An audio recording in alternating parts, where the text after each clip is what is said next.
ఆగండి ఆగండి ఆగండి ఆగండి. చూడండి ఫ్రెండ్స్, ఏంటి మంటలు ఏంటి అలా వచ్చేస్తున్నాయి ఏంటి అనుకుంటున్నారా?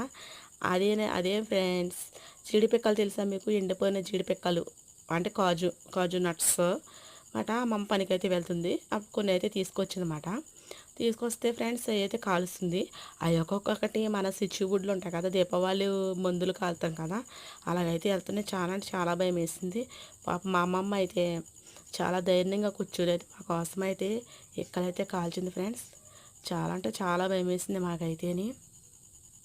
చాలా చూడండి ఎలా అయితే కాలుతుందో. చూడండి ఈ విధంగా అయితే కాలిపోయాయి చక్కగా అయితే. ఇంకా మనము ఫ్రెండ్స్, మేము ఇదివరకు అయితే వేసవకాలం సెలవులు ఇచ్చినప్పుడు అయితే జీడిక్కలు కొట్టడానికి అయితే వెళ్ళేవాళ్ళు. ఇలా కాల్చే వచ్చేసేది పిక్క అయితే. చిడతలు ఇచ్చేవారు అన్నమాట. చిడతలు అంటే కర్రలు కర్రలు చిన్న చెక్క ఇచ్చేవారు, చెక్క మీద అయితే కొట్టేవాళ్ళు. కేజీ అవి కేజీ వచ్చి రూ. 8 అయితే ఉండేది అన్నమాట. మా సిస్టర్స్ అయితే కొట్టేవారు, నేను కూడా హెల్ప్ చేసేదాన్ని.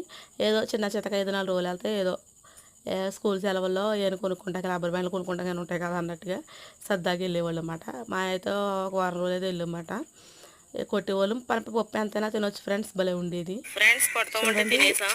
కడకైతే పప్పులేదు మిగిలిన కొంచెం అయితే మాండి తెల్లకొనే తినేసి మాండి వెళ్ళి ఉంచేసాం. ప్లీజ్ లైక్ చేయండి. మా అయితే బయటకు వెళ్తున్నాడు. Bye friends, please subscribe.